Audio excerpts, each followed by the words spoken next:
يعني الجوزاء 2026 إن شاء الله ناجحة مع بإذن الله. بإذن رب العالمين، في أول السنة وفي آخر السنة. لو جينا اتكلمنا عن برج الأسد ملك الغابة 2026 خلاص كفاية. أنا مش قادر أكمل في العلاقة التوكسيك دي. هو أنا يعني ليه حاسس إن البرج الميزان ده بتاعي أنا دلوقتي؟ إيه أكتر برج في 2026 هيتخلص من السحر؟ هيزيد، ربنا بيتعاندش. أنا مش مصدق لحد دلوقتي. الأسحار بتتجدد في أوقات معينة من السنة. ومش هقولها. برج العقرب 2026 توقعاتك إيه؟ الشخص المحسود بيقوى. إيه هي أكتر الأبراج حظ في 2026؟ بتؤخذ أقداركم من أفواهكم. ليه الناس بقت كده؟ الساحر لما المسحور بيبتدي يخف، الساحر بيعرف. هتكملي في نفس المجال؟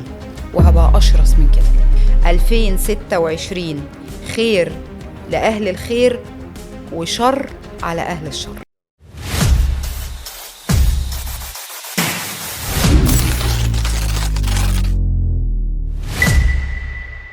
ايه هي اكتر الابراج حظ في 2026؟ طيب بص، انا دايما ليا منظور معين في مدرستي، ان انا ما بحبش ارتبهم، كل الناس ليها حظوظ. ودايما الحظ او الرزق بيبقى في اولاد، في جواز، في صحه، في مال، في علاقه جديده، في نقل بيت، في ايا كان. فخليني اقولهم لك، وان شاء الله ان شاء الله يعني ربنا باذن الله يصدق بإذن الله. مع كلامي. السرطان، الجوزاء، الحوت، العذراء، القوس، العقرب. افرحوا بقى اكتر حظ جدا. تمام كده، العيله كلها بقى خلاص ان شاء الله. العيله كده كلها ان شاء الله باذن الله. مين هي الحروف اللي هيبقوا اصحاب السعاده ل 2026؟ باذن رب العالمين: واو وح والف وصاد ونون وشين وره وف وخ ولام. دول اصحاب الحروف السعيده جدا، وبالذات لو بيبتدي اسمهم مع بدايه الاسم. يعني مع بدايه اللي هو الحرف ده يبقى الاول. لو خدنا الحاء مثلا على أساس حماده، حسين حمد وحسين ايوه ان شاء الله يا رب يا رب ان شاء الله. ان شاء الله باذن الله. عايزين قراءات مختصره للابراج في 2026. طيب بص يا حسين، انا هحاول ان انا اختصر معاك، لان احداث السنه لكل برج كتيره جدا جدا جدا فوق ما اي حد يتخيل، سواء صحيا، مهنيا، ماليا، عاطفيا. فانا حضرت لكل برج كده شويه حاجات جميله، وان شاء الله تبقى خير لكل برج. هنبتدي ببرج الحمل. يا حمل، انت بتعيد في السنه دي بناء ثقتك وذاتك. لما زحل هيتنقل عندك في نص شهر فبراير، هيتطلب منك نظرة على ذاتك، وإيه اللي هو الحمل محتاجه، إيه الشيء والشغف اللي الحمل هيشتغل على نفسه فيه في مستقبله. هو هيحس الحمل إن العبور بتاع كوكب زحل عليه ده أو عنده هيبقى تقيل شوية، بس ده هيعلمه إن هو يبقى كثير من النضج. بيتحط امام مسؤوليات كتير، بس هتعدي منه ان شاء الله باذن الله. عنده قوه داخليه وعنده صبر على صبره، هو الحمل اساسا صبور طبعا. بس الفترات اللي جايه دي هتخليه يبقى عنده صبر على صبره، وبالذات في المواقف الحرجه اللي هيتعرض لها. هيكون واقعي جدا. نبتون كمان لما هيقعد ويجيله ويطول عنده في فتره طويله، بيغير صورته من الداخل. الصورة الذاتية لبرج الحمل بتتغير توتالي، هويته وأفكاره بيزداد جاذبية. بس الحمل لازم ياخد باله من الخداع والغش والكذب اللي هيمر بيه مع علاقات الناس أو من زمايل العمل. هيتعرف على ناس كتير وعلاقات روحانية خاصة بيه هو، زائد إن شفافية الحمل هتزيد بشكل غريب، وكل ده بسبب نبتون، كوكب نبتون اللي هو كوكب الوهم والخيال والروحانيات. أول ما يدخل عنده مشاريع حلوة قوي وجديدة، بس بلاش اندفاع يا حمل. فرص مهنية بتجيلك على طبق من فضة مع وجود ضغوط. معلش مش هقدر أكدب على الناس، ومش هقدر أقول كل حاجة إيجابية من غير ما حاجات سلبية صغيرة زي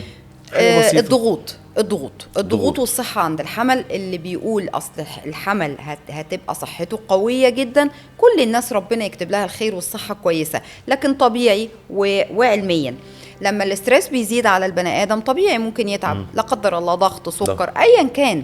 فالحمل لازم ياخد باله في النقطة دي. في بدايات الربيع عنده حظوظ حلوة قوي قوي وقوية جدا، لأن طبيعته نارية. بيتعلم دراسات جديدة هتغير شكله ونمط حياته.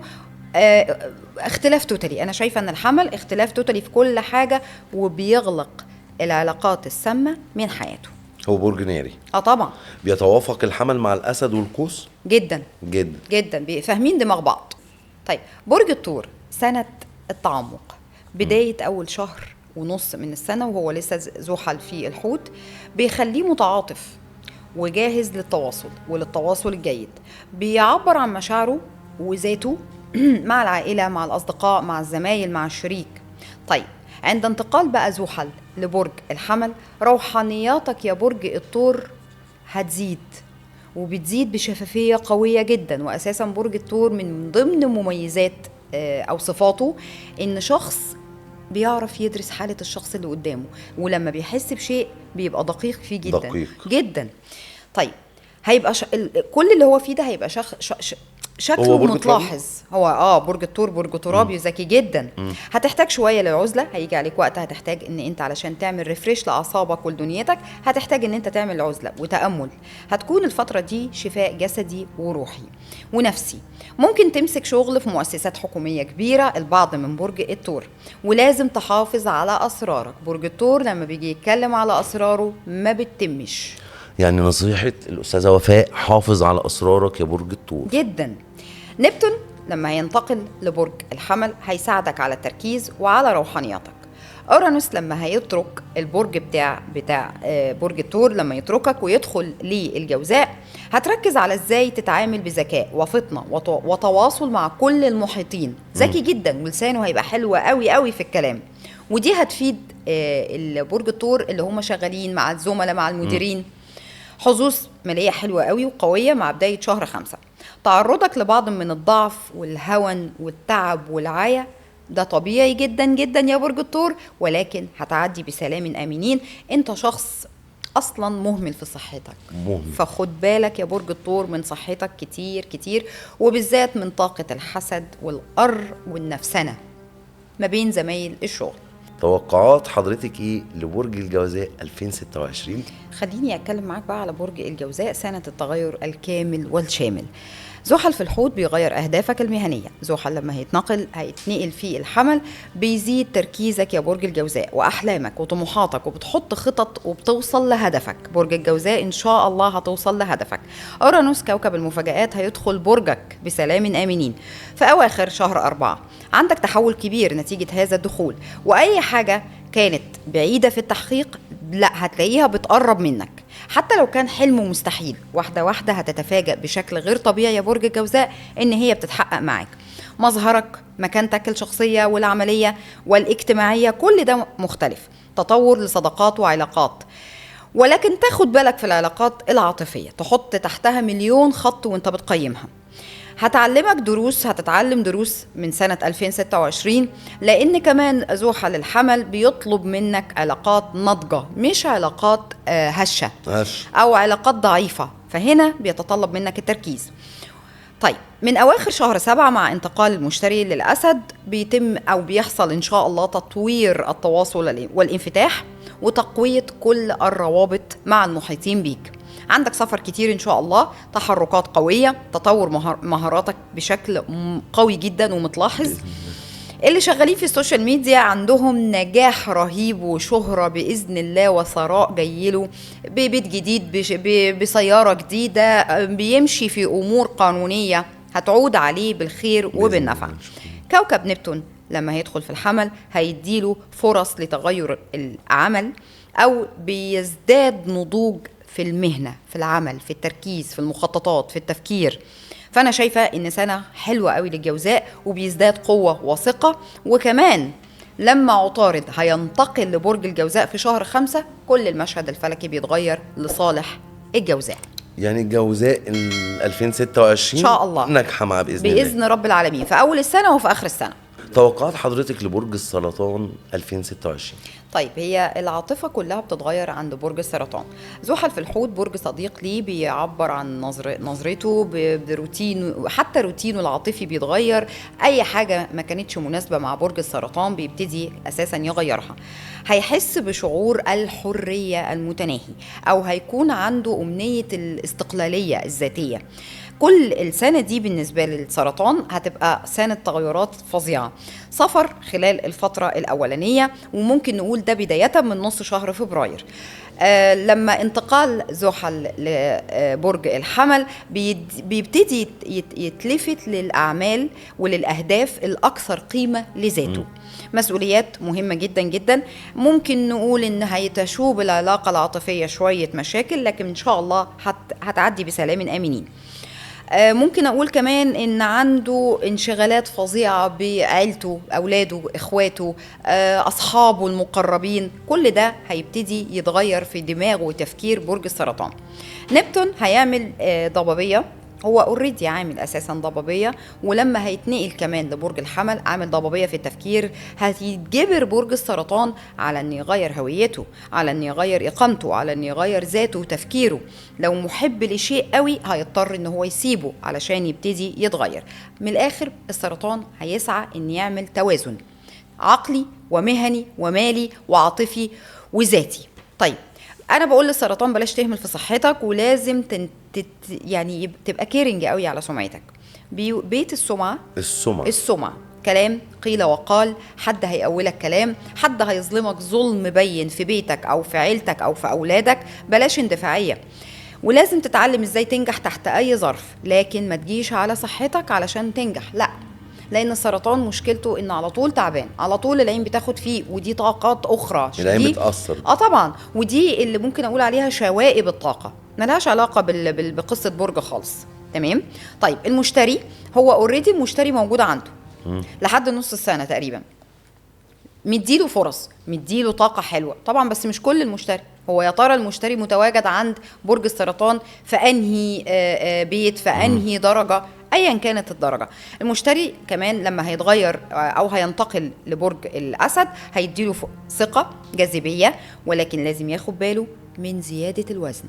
المشتري في الاسد بيزود الوزن عند الاسد. واقول لك كمان على حاجه ممكن تسمعها قليل قوي عند كل الناس.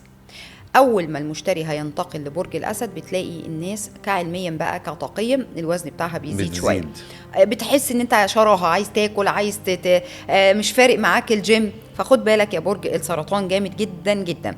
هتجيلك فرص حلوه، عندك استحقاق مالي حلو قوي قوي، بس هيجيلك في نفس الوقت طاقه الصرف، فناخد بالنا. اورانوس بالنسبه لك هيديك شعور بالعزله، وبالذات لما اورانوس هينتقل لبرج الجوزاء. فترات عمل مرهقه لكن هتتحرر منها، هتتعب هتلاقي يا برج السرطان. لو جينا اتكلمنا عن برج الاسد ملك الغيبه 2026، طيب هي سنه مهمه قوي قوي قوي، وسنه كلها فرح وخير لبرج الاسد. فرص جديده وقوية، ثقه بالنفس، نجاح وكاريزما. وكمان اورانوس لما هيتنقل لبرج الجوزاء برج صديق بالنسبه له، كل دايره اللي حوالين برج الاسد بتتجدد، بتفتح أكتر، علاقات أكتر، صداقات أكتر، بشكل مفاجئ وغير متوقع. الأسد في سنة 2026 بيعيد النظر في كل شيء حواليه، حتى في زوجته، حتى في إخواته، حتى في علاقاته. هيبتدي يفكر بذاتية. العلاقات العاطفية عنده بيترك كل ما هو سلبي أيا كانت إيه هي. الأسد حتى نفسيته لو تعبانة شوية بيشتغل على نفسه إن أنا لازم أتغير. جريء ولبق، متحدث ومقنع، شاطر. الأسد خلاص انت اتعلمت الدروس يا أسد، وبقى حاليا قادر يوازن ما بين عقله وقلبه، ما بين طلبات بيته وطلبات شغله وطلبات إخواته أيا كانت الطلبات. وبقى عنده حاجة اسمها نضوج عاطفي. زحل هيدخل في الحمل برضو صديق ليه، هيعيش فترات أكثر وضوحا وأكثر دقة وأكثر تعلما، أكثر نموا، أكثر انطلاقا إن شاء الله. هيساند كتير جدا من البشر. هو أصلا الأسد بيحب يساند، عمره ما كان وحش مع الناس، بالعكس جدا جدا. ممكن نقول البعض من برج الأسد هيجي لهم طاقة السفر وبقوة. في شيء روحاني بيحرك برج الأسد في الفترات القادمة في 2026. نبتون هيديك أحلام قوية وسفر بطرق غير متوقعة، وبالذات كمان مع الدخول المشتري لبرجه اللي هو كوكب الحظ الأكبر أو الأسعد. أول ما هينتقل في النص التاني من السنة لبرج الأسد بيبتدي هنا يفوق مشاريع وتسوق وقصص جديدة وانفراجات مادية ومكاسب قضائية كبيرة جدا. البرج بقى المهم وهو العذراء 2026. ماشي. العذراء سنة هيغير فيها كل روتينه، كل حاجة، حتى روتينك اليومي يا حسين هيتغير. زحل اللي بالحوت في أول السنة بيخليك تغير أو بتعيد تقييم ذاتك والنظر لعلاقاتك، وبتختار علاقاتك بدقة حقيقي. متناهية. حقيقي. ممكن تخسر علاقات بس عشان هيدخل مكانها علاقات تانية أحسن وأكبر وأشيك وأرقى بكتير من اللي فاتوا. حصل. كل علاقة سامة في حياتك هتبتدي طلعت. تطلعها، ومش هتبقى ندمان على الخروج من العلاقة دي، سواء أصدقاء سواء حتى لو أقارب. أنت واصل لمرحلة الإثمار. الإثمار الذاتي، أنا كفيل بنفسي، الحمد بربي لله. وبنفسي. طيب، زحل لبرج الحمل هيكون تركيزك على الموارد المشتركة في المال والعلاقات العاطفية بشدة رهيبة جدا، غصب عنك الشكوك هتزيد عندك. خليني أقول لك إن في شوية خسارات مادية ممكن لا قدر الله تحصل، ولكن بالصبر وبالتعب أنت هتعرف تلاحق. هي ممكن تكون أمورك. حصلت في 2025. ممكن، لان طب احنا تمام. لسه زي ما انا قلت ان احنا في تتابعات ل 2025. بس بعد كده الدنيا بتظبط كتير باذن ذات الله تعالى ان شاء الله. زحل هيساعدك ايضا على التقدم وتطوير الذات.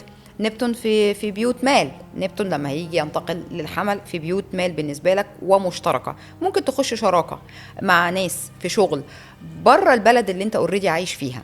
ايا كانت البلد، في شراكه حلوه قوي قوي بيدعم حدثك وروتينك كله، الاكل والصحه واللبس كله كله كله هيتغير يا رب ان شاء الله يا برج العذراء. ان شاء الله. طيب، حتى مثلا في شيء انت كنت مصمم ان تعمله الفترات اللي فاتت وكل الظروف اتحدتك، هتسيبك منه، هتبتدي تتجه اتجاهات تانية يا برج العذراء. انا مش عايزه اقول يا حسين طبعا. ان شاء الله باذن الله. ان شاء الله. انتقال المشتري لبرج الاسد، عقود جديده، في شغل جديد، في مشروع جديد، في عندك حمايه من رب العالمين غير طبيعيه، حمايه الهيه. ودي صدقني ما بتجيش لكل الناس. رعايه ربنا على البشر او لبعض من البشر بترجع للنوايا النظيفه. الحمد لله. طيب، خليني اقول لك كمان ممكن هتجيلك فرص سفر لبلاد جديده يا برج العذراء ان شاء الله باذن رب العالمين.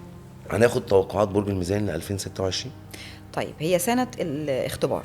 برج الميزان بيتعرض لاختبارات في كل مجمل حياته. برج الميزان زحل مع انتقاله لبرج الحمل على نص شهر فبراير، هنا كل الشراكات المهنيه والعاطفيه هتبقى اون سبوت. يعني هيبقى في اختيار صعب قوي ما بين عقله وما بين قلبه. حاول تبعد عن المزاجيه والموديه يا برج الميزان الفترات الاولانيه من السنه. لازم توازن كلامك وتصرفاتك عشان انت هتحصل على الثبات النفسي، لكن بعد تعب، بعد مجهود، بعد تفكير غير طبيعي. هيتعب جدا جدا، وبالذات لما بيكون الاختيار مع الشريك. والميزان عاطفي اساسا وعطوف قوي قوي قوي، ولما بيحب بجد. فهنا الميزان هيضطر ان هو يبقى ما بين عقله وما بين قلبه. عندك تقييم لعلاقتك الحاليه اللي انت فيها، وبالذات العلاقات العاطفيه زي ما احنا قلنا. بعض من برج الميزان هيقطع العلاقات العاطفيه المهمشه، اللي هي انا مش شايف منك خير، مش شايف منك سعادة، مش شايف منك ان انت بتبادلني بأي حاجة. فهيبتدي هنا الميزان ياخد القرار ويدوس على قلبه وهيقطع العلاقات دي. في قرارات مصيرية هتاخدها، وفي تغيير مهني وفكري واجتماعي عند برج الميزان. بلوتو الدلو بيتعامل مع ان بلوتو الدلو معناه ايه عند الميزان؟ ان انت بتتعامل مع الشريك العاطفي بشكل خاص، عمال تدوس على نفسك وتيجي على نفسك، بس هيجي عليك وقت هتقول لا وستوب، خلاص كفاية. انا مش قادر اكمل في العلاقه التوكسيك دي، وبالذات لو علاقه بتستنزفك نفسيا ماديا مهنيا عقلانيا، لدرجه ان انت بتحس ان انت في النازل. فهنا الميزان بيبتدي يحط النقط على الحروف، حتى لو هيعمل عمليه قلب مفتوح ويشيل قلبه بايديه ويحط قلب جديد مكانه. فسنه 2026 بالنسبه للميزان تغير واختبارات. كل ده ليه؟ علشان الميزان ما بيحبش الغدر، ما بيحبش ان يكون سبير. صعب ان البني ادم يكون سبير في حياه أكيد. حد، وبالذات عند برج الميزان حساسين جدا. طيب، ذاتك كله كده وحضورك واثبات شخصيتك بتتغير. اورانوس لانتقاله للجوزاء، هنا بقى البعض عندهم هجره من بلد لبلد تانية، اللي الميزان فيها ممكن ينتقل لبلد اخرى. عندك عمل خارجي، عندك فلوس بحوالات أجنبية كتير قوي إن شاء الله إن شاء الله يا برج الميزان، وربنا يسعد كل الناس. ممكن البعض يدرس شيء جديد، ممكن كمان مع المشتري اللي هينتقل لبرج الأسد بيزيد توسع، بيزيد شهرة، عندك زواج من شخصية ذات منصب، أو أنت بتقابل ناس من ذات منصب بيعلوا منك أكتر وأكتر يا ميزان. ممكن يعني يحصل على جنسية البلد الجديدة اللي هو عايش فيها. من الآخر الميزان أنت هتبقى اون سبوت. هو انا يعني ليه حاسس ان برج الميزان ده بتاعي انا دلوقتي؟ هو ممكن يحصل اختلاط ما بين برجين، يعني اخر يوم في طبعاً. برج طبعاً. العذراء طبعاً. ممكن ياخد من الميزان. طبعا زي مثلا يوم 23 اكتوبر في ناس قالت ده ميزان وفي ناس قالت ده عقرب. طب يا جماعه ما دام اختلفنا نشوف الشمس دخلت امتى للميزان، او سوري خرجت من الميزان امتى ودخلت العقرب. هنا بنحدد البرج ده ميزان ولا عقرب. ممكن ابقى واخد صفات شويه من ده وصفات طبعا شويه. انت لازم تكون واخد على صفات. البرجين دلوقتي انا بتتكلمي عليا. ايوه ما انت يوم كام؟ انا 22/9. طيب الشمس دخلت عندك الساعه كام؟ اديني الميعاد، اديني مكان الاقامه سوري الولاده، تاريخ الولاده، ساعه الولاده. هنا والله الله يرحمها ما اعرفش ولدتني الساعه كام. ما هنا بقى الاختلاف. وهنا ده دايما اللي بقوله للناس، الخريطه الفلكيه والله الميعاد بتبقى غلط، 3/4 غلط. الميعاد والوقت لازم الميعاد، لازم الساعه، لازم المكان، والميعاد بالساعه وبالدقيقه، وانا مصممه على كلمتي ان بيدخل فيها الثواني. بالثواني بالثانيه. 2 توأم حضرتك بتبقى دي صفات ودي صفات، صح. 2 توأم نازلين من نفس البطن فعلا، ولكن الفرق ما بينهم دقيقة، دقيقة ونص. الدقيقة ونص دي بتغير مسار طاقي للشخص، وأنا إن شاء الله أبحاثي اللي جاية هي إثباتات لكلامي ده. برج العقرب 2026 توقعاتك ايه؟ طيب برج العقرب يا حسين سنة 2026 سنة الشغل، تغيير المسار المهني بشكل متلاحظ وملحوظ جدا، بيرتب كل أموره بشكل منطقي وبيطور وعيه بالقراءة والتدريس أو الثقافة الجديدة لحاجات كتير هو كان مفتقدها في السنين اللي فاتت. بيغير نظرته في التعبير حتى عن نفسه قدام بقية البشر اللي حواليه، جريء جدا، واثق من نفسه جدا. ناس كتير كانت بتظلمه في وجهات النظر بتاعته، لا الوضع السنة دي مختلف، كل تطلعاته مختلفة، وعارف أوله إيه وآخره إيه وإزاي إمتى وفين هيبتدي وينهي، سواء عاطفيا مهنيا ماليا، وتحديدا ماليا برج العقرب قوي جدا، علشان يمكن من كتر ما بيفكر بإيجاب، من كتر ما طاقته متغيرة، الماليات بيوت المال عنده حلوة قوي.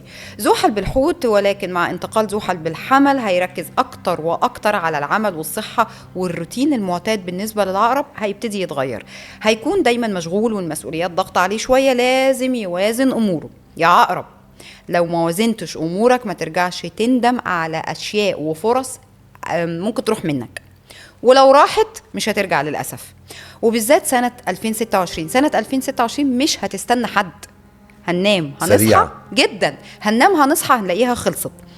لو التزم صح قوي هيتكافئ، لو ما التزمش لا هيتعرض لأمور قانونية كتيرة قوي. برج العقرب قانونية عنده مشكلة صحية، لازم ممكن بعض من برج العقرب لا قدر الله هيتم فيها تدخل يعني جراحي، عملية مثلا. كان في 2025 و24 كان بيعاني من شيء معين في الكلى، في الكبد، في المفاصل، للأسف هيضطر ان هو، وان شاء الله هتعدي على خير ان شاء الله بإذن الله، هيضطر ان يتم فيها تدخل إجراء عملية. طيب أورانوس وانتقاله للجوزاء، تغيرات مفاجأة حلوة قوي في مصادر الدخل، يعني ممكن يلاقي ناس كانت ليها كان مسلفهم فلوس، ناس جايين يشاركوه، ناس جايين يقولوا له تعالى نعمل محل جديد، تعالى نتاجر في الذهب، تعالى نشتغل في العقارات. الدنيا عنده هتبقى حلوة قوي وبدايات قوية جدا جدا.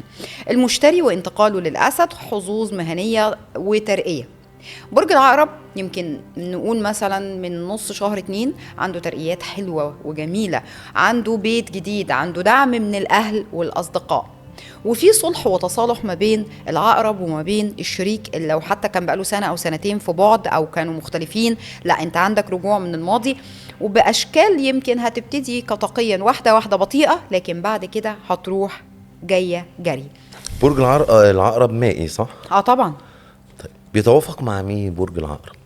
بيتوافق مع الميزان بيتوافق مع الجدي. الدلو. بيتوافق مع الدلو. الجوزاء لا ممكن الجوزاء ولا؟ مش قوي. مش قوي. مش قوي لان الاتنين بص العقرب طموح قوي، عقلاني جدا، في حته مكر كده شويه. الجوزاء دايما بيبقى قفشه، لان الجوزاء اللي يقفش العقرب. طبعا الجوزاء اللي يقفش. الجوزاء ما بيتكلمش لما بيكون اشمعنى قافش. الجوزاء هو اللي يقفش؟ بص الجوزاء اللي حاكمه عطارد.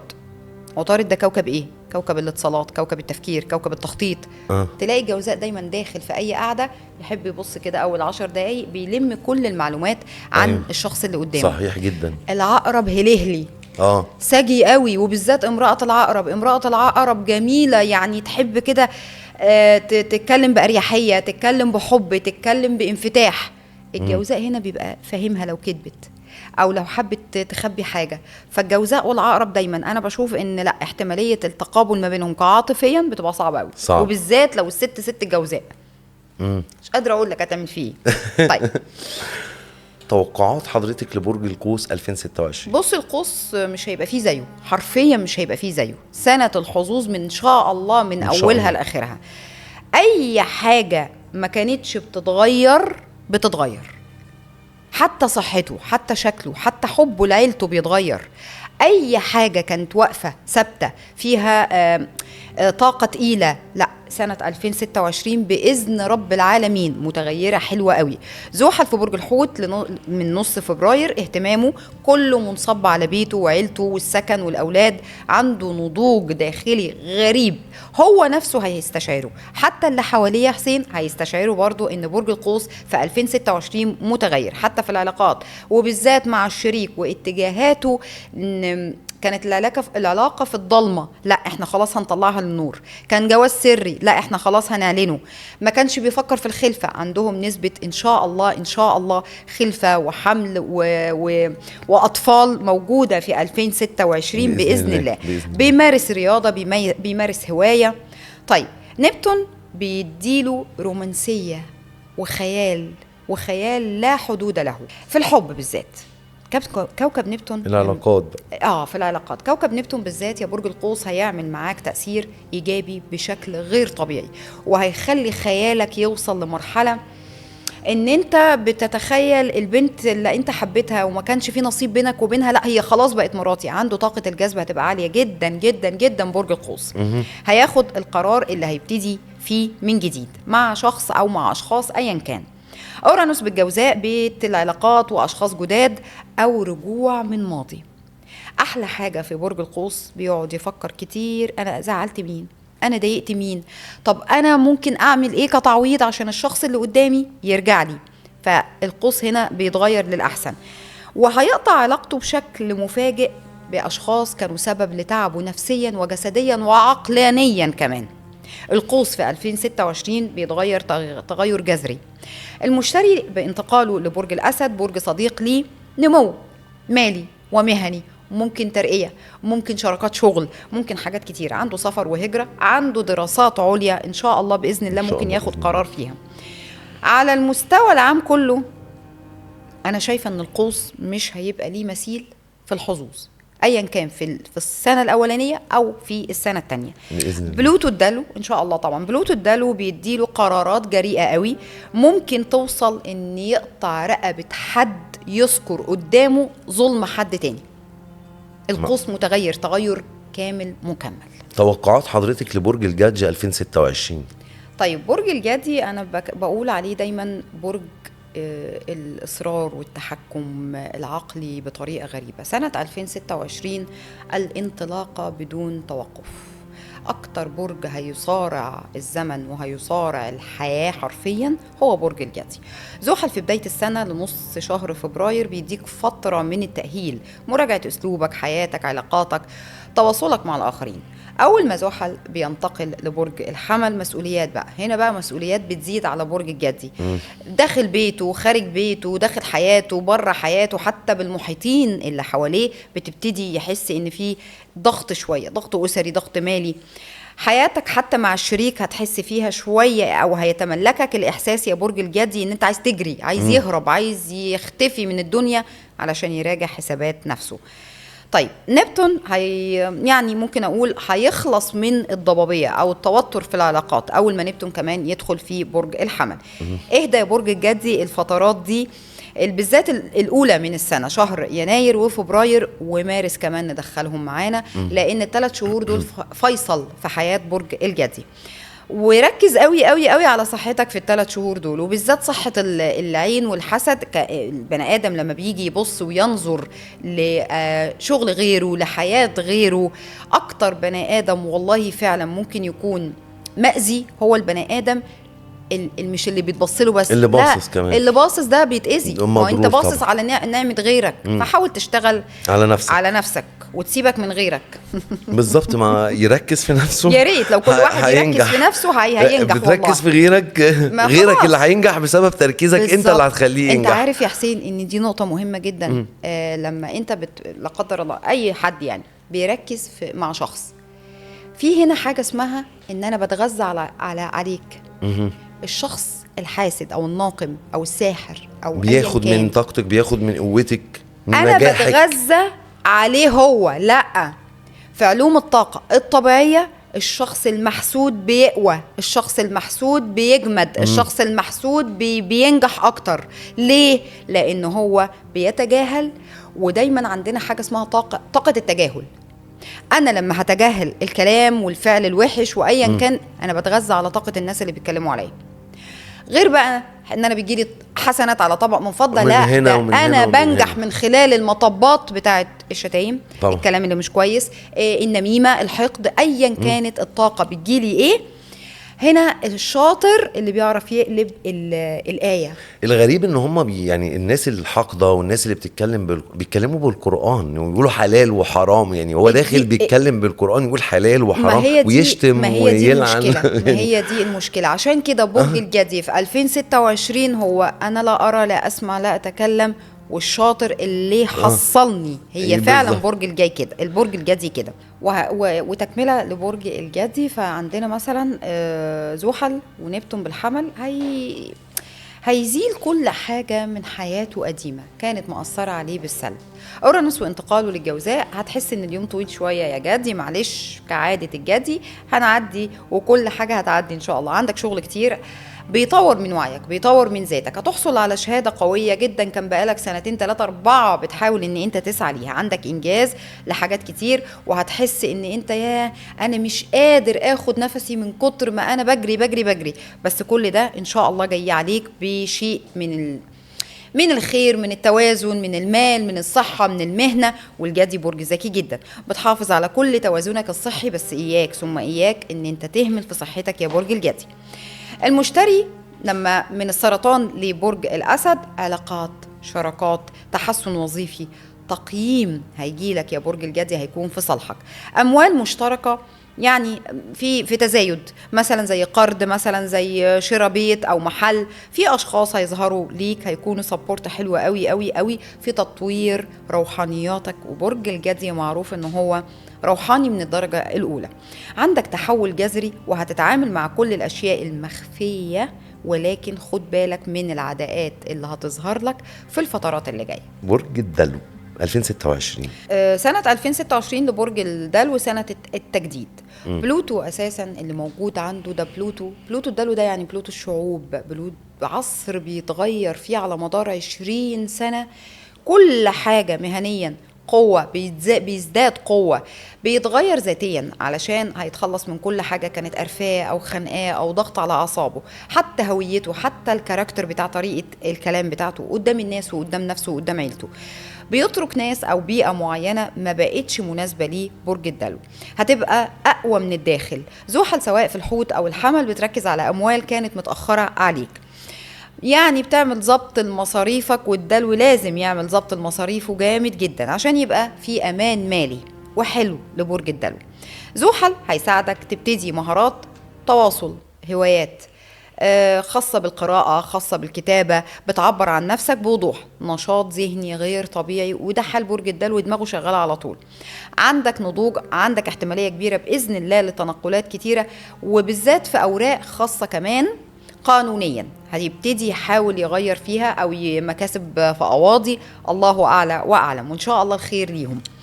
برج الدلو عندك شراء لعقار او لارض او لحاجه هتكون مع حد من اصحاب او من اهل. اورانوس هيخليك تبعد عن كل ما هو قديم وبتجدد. عندك احتماليه كبيره زي ما قلتها ان شاء الله في السفر. صحيا هيشعر شويه بتوتر وتعب وعصبيه زايده ومودي بالذات في اول السنه يا حسين. انا عايزه برج الدلو ياخد باله في اول السنه هيكون شخصيه موديه جدا، ارهاق، صداع، حاسس ان صحته او عنده سحب طاقه. كل ده هيعدي، لازم يهدى. والدلو ما يتكلمش كتير. 2026 مش حلوه للرغي كتير. 2026 حلوه ان انت تشتري اكتر ما تبيع، ان انت تجري بدل ما تفضل واقف محلك سر تبص لغيرك. البعض من الدلو عندهم رجوع ان شاء الله لطليقها للي كان جوزها، للاكس بتاعها، عوده للاكس عوده للاكس باذن الله. وعنده لم شمل حلو قوي. انت هتكون شخص مبدع يا برج الدلو، قوي فاتن. السنه دي هيكون فيها اخبار باذن الله كبيره حلوه جدا جدا لبرج الدلو ان شاء الله. وباذن الله عندك حل لمشكله كانت مقابلاك، مثلا يعني عايز تعمل عملية تصحيح نظر، عايز تعمل ليزك، عايز تعمل حاجة خاصة بعينيك، هتعملها وهتتم على خير. وبرج الدلو لما تيجي تذاكر دايما ارفع راسك، علشان اللي عنده مشاكل في عينيه لو سمحتوا برج الدلو بينسى، بتلاقيه دايما واخد وضعية معينة. فأصحاب التعب في العين هيتأثروا جدا جدا جدا جدا في الفترة اللي جاية، فخد بالك يا برج الدلو. الطرف الثاني لبرج الدلو اللي كانت واخدة منك جوزك أو صاحبك أو حبيبك بيخرج بإذن الله، خروج ولا عودة ليه. ممكن يبقى كان معاه ودي حاجة قطقيا. أنت سألتني قبل التسجيل وفاء إيه الأبراج اللي أسحارها هتتفك.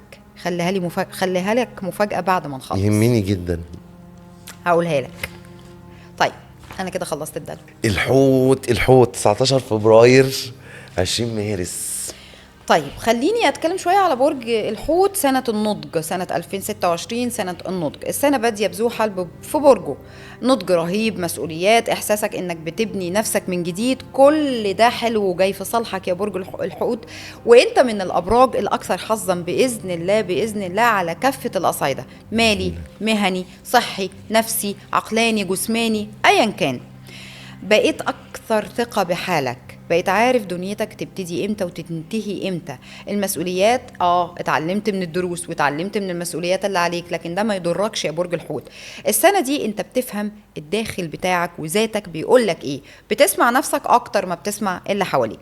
نبتون وهو اساسا كوكب نبتون حاكم لبرج الحوت، بيديك الشجاعة وفي تواصلات مع أحلامك بشكل رهيب، لدرجة ان انت بتحس يا برج الحوت ان انت الحلم اللي انت حلمته الله انا شفته في الحقيقه. بيحلم كتير طبعا. وعايزه اقول لك كان في ضبابيه في التفكير وكان في تشويش، بس كل ده كان بيعلم برج الحوت السنتين 3 اللي فاتوا. عندك اكتشاف لروحانياتك الداخليه بشكل مباشر. زحل لما هينتقل لبرج الحمل بتركز على المال. قوتك الماليه هتبقى اضعاف مضاعفه لو استغليت حاجه اسمها السوق المالي.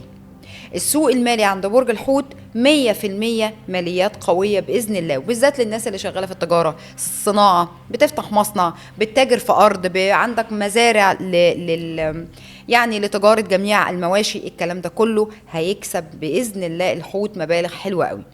نبتون في الحمل بيديك القوة الداخلية والأفكار المبهرة لتحقيق مشروع كان خيال بالنسبة لك، هيتحقق يا برج الحوت.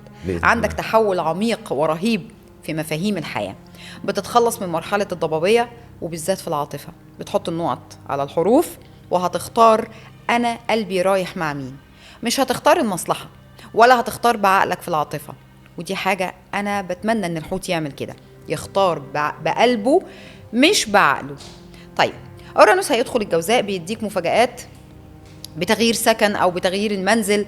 طاقتك حلوة قوي قوي قوي يا حوت، وعلاقتك هتبقى في العلن، العلاقة العاطفية هتبقى في العلن مش هتبقى في الضلمة. وهتخش استثمار جديد. بلوتو الدلو بقى هيعالج عندك مشاكل نفسية وبتتخلص من كل السلبيات اللي في حياتك. أيضا عندك عمل في مؤسسات حكومية كبيرة، في هدوء هيتملك البيت عندك يا برج الحوت. بس انت اهدى وما تخافش على الشريك، مش هيطير منك يا حوت. ايوه قولي له والنبي. هتكتشف حقائق كتير خاصة بقرايبك، هتكتشف وشوش كتير. وكده كده في ختامي بقى البرج الحوت، كل الناس على كل الأصعدة، مش شرط برج الحوت بس ولا برج سين ولا عين، كله بيكتشف وشوش بيتصدم فيها. أنا بقول لكل الناس ما تتصدموش، ما تتصدموش، لأن احنا عايشين في الدنيا دار البلاء والابتلاء، بنتعلم عشان بعد كده نعلم على اللي قدامنا. بالظبط كده. ايه اكتر برج في 2026 هيتخلص من السحر؟ طيب 2026 ليها كذا محور، فانا هقول للناس الابراج اللي باذنك انت يا رب بتتخلص من كل الاسحار اللي عليها، بس ده ما يمنعش ان واخذوا بالاسباب. اكيد نقرا قران كتير، نتحصن كتير، لازم يكون عندك الدافع من جواك، انا عايزه اخف. اكتر الابراج السرطان، الجدي، العقرب، الميزان، الحمل، واخرهم الجوزاء. الجوزاء، ايوه، كل دول هيتخلصوا من هيتخلصوا تماما وبيبداوا يفوقوا، وبيبتدي نظرتهم كتقيا بتختلف خالص. حتى نظرة العين والحسد اللي كانت عليهم واحدة واحدة تدريجيا هتتشال وأمورهم هتتحسن بشكل غير طبيعي. بس أرجوكوا اصبروا أول 3 شهور.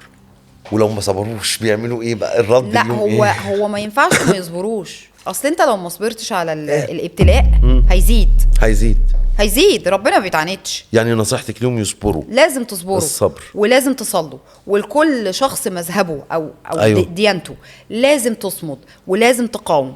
وعايزه اقول حاجه، الساحر لما المسحور بيبتدي يخف، الساحر بيعرف، الساحر بيحس، يا اما بيحلم يا اما بيلاقي ان هو نفسه اللي عاد عليه السحر اللي عمله للي قدامه. ودي مفاجأة تاني، الساحر اول ما المسحور بيخف من طاقته اللي كانت مكتفاه، الساحر بيستشعر وبيعرف. الساحر ولا الشخص اللي فعل السحر عند الساحر؟ ما هو ده الساحر، هو ده يا حسين. شخص دلوقتي جاء عمل سحر لجيم عند ساحر بالظبط. اول ما المسحور اللي عليه طاقة سلبية وحشة بدأ يخف ويقف ويحس كده ان في الكسلان والتعب بدأ يفوق منهم، الساحر بيعرف بيحس او بيحلم، فيبتدي تاني يجدد.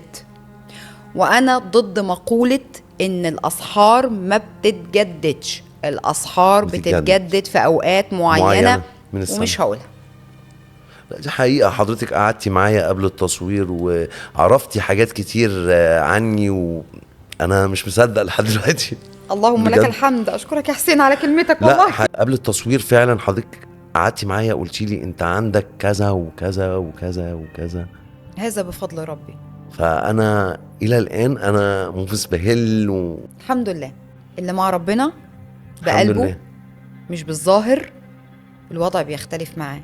الحمد لله. اللي مر بظلم في أهل بيته وشاف أخته وهي بتموت واجتمعت الآراء على أن هي مسحورة أسحار صعب جدا، بيبقى كل حياته متكرسة أن يحاول يساعد الناس. وبقولها دايما لكل الناس، ما تخافوش عشان ربنا موجود. ونعم بالله. إذا اجتمع الإنس والجن على أن يضروك بشيء لن يضروك بشيء إلا وقد كتبه الله لك. ونعم بالله. طيب عندنا دايما عادة بتحصل في مصر الساعة 12 بالليل يوم راس السنة، بيترمى إزاز من البلكونات، بيترمى أكياس مية. العادة دي عادة إيه؟ اشرحوها لي. بص، هو كل الشعوب ليها عادات. تمام. أنا دايما ضد إن أنا أعمل كده الساعة 12 بالليل. لا، هو أنا دايما بقول لما تيجي علينا الساعة 12 بالليل، مش 12 كمان، قبل ما السنة تخلص بنص ساعة ببتدي أقعد، أيا كان أنا مسلم مسيحي أيا كان، أبتدي أجيب ورقة بسيطة جدا وما بكتبش بلون أحمر ولا اللون الخزعبلات ولا كل الهري اللي لا ينتسب ولا ينفع للشعوب العربية اللي بتمثلنا إحنا. بنجيب ورقة عاديه بكتب فيها بسم الله دخلت ودخل الله معي معي. بقوة محمد وشجاعة علي. بقول سنة 2026 واكتب كل الأمنيات واروح مطبقة الورقة شايلاها وشكرا. لكن إن أنا بقى يعني أجيب أزايز مية وأقعد أحدفها، أولا أنت بالحركة دي أنت بتعترض على كل قضاء ربنا كتبهولك في السنة اللي أنت أكنك بتكسر زير. لا، ما هي السنة دي إيه؟ السنة دي ربنا اداها لك هدية. في ناس كتير مرضى بيتمنوا ان يقفوا على رجلهم ويكون عندهم الصحة علشان يعيشوا كل دقيقة بفرح، او عشان ياكل سندوتش حتى، او او عشان يفرح حتى ياكل لقمة بسيطة. فانا معنى ان انا برمي زير او مية او اللي هو يا انت كنتي سنة ولا كلمة سنة كبيسة، ما ينفعش اقول كده، ما ينفعش. بتؤخذ اقداركم من افواهكم. بالعكس، كل ايام ربنا حلوه. انا كتبت امنياتي ان شاء الله هتتحقق بإذن الله. اليقين، انا بتعامل مع الله باليقين لدرجه ان وانا قاعده ممكن اقول لك ان شاء الله هيحصل كذا يوم كذا باذن ذات الله تعالى، ان شاء الله باذن الله. كل متوقعات، انا توقعت الخير هلاقيه. لكن ان انا ارمي او ان انا اعمل حاجات، لا، انا بصراحه ضد العادات الغريبه دي. هما حاجتين، التوقع ان انا اتوقع شيء كويس عشان يجي لي، واتمنى للناس شيء كويس عشان يجي لي برضه. اقعد ادعي وافتح السنه بتاعتي بالابتهالات بالقران، بايات سور قران بالذات معينه شويه. كل سنه وحضرتك طيبه. ميرسي يا حسين، وانت طيب. حقيقه انا مبسوطه جدا معاكم النهارده. 2026 تبقى سنه جميله عليكي ان شاء الله، ودايما في العالميه، ودايما اسمك مسمع في كل القنوات والشاشات يا فندم. اللهم امين. وشكرا ليك وشكرا لكل جمهوري اللي بقى في الوطن العربي كله حرفيا بيثقوا في ربنا وفي وفاء، واللي بيني وبينهم الموده والمحبه والسلام، مش علاقه شغل ولا علاقه ان انا افتكرها بس لما اكون عايز حاجه منها خالص. فشكرا ليكوا ولاستضافتكم، وشكرا لكل الناس اللي بتثق في ربنا وفي وفاء. ويا رب 2026 خير لأهل الخير وشر على أهل الشر يا رب. امين. اللهم امين. حابه تقولي كلمه للمشاهد قبل ما تقفل؟ بحبهم قوي وبشكرهم من كل قلبي على كل حاجه حلوه بيعملوها معايا، وبحب قوي الناس اللي بتسد وتصد وربنا جعلهم سبب ان هم يبقوا دايما سبورت في ظهري. اللي جاي هيبقى احلى، واللي جاي هيبقى خير، ولسه هتنبهروا اكتر واكتر باذن ذات الله تعالى. وحقيقي بحبكم قوي قوي قوي قوي بقى. كل سنه وانتم طيبين. وحقيقه انا اتشرفت بيكي جدا يا فندم، ونورتيني. وعد اخير قدام الشاشه ليا بحلقه تانية باذن الله. والله بوعد اهو قدام كل الناس ان انا هاجي معاك تاني، وهتبقى مش في مصر بس، ده تبقى مصر والسعوديه والامارات وقطر والكويت والاردن وعمان، وهنلف مع بعض يا حسين باذن الله. كده 2026 فيها سفر، فيها يعني الخير. استشفاء كتير، فيها كل خير باذن الله ان شاء الله. كل سنه وحضرتك طيبه يا حسين، وانت طيب يا رب.